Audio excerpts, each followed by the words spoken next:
Hello friends. आपका हमारी amazing रियो YouTube channel पर स्वागत है।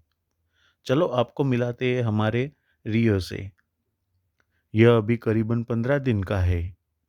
हमने रियो को रेस्क्यू किया है और हमारे घर पर लाए हैं। तो चलो आपको बताते हैं कि अलेक्जेंडर पैरोट की केयर कैसे करें। पहले तो उसे जब वह छोटा हो तब उसे केज में न रखें।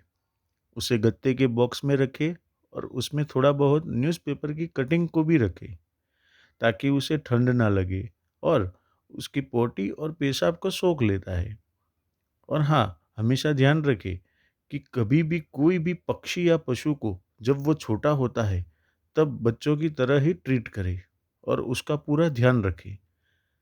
ऐसे ही वीडियो देखने के लिए हमसे जुड़े रहिए और हमारी चैनल को सब्सक्राइब कीजिए और बेल बटन को प्रेस कीजिए ताकि आपको नोटिफिकेशन आता रहे। Thank you.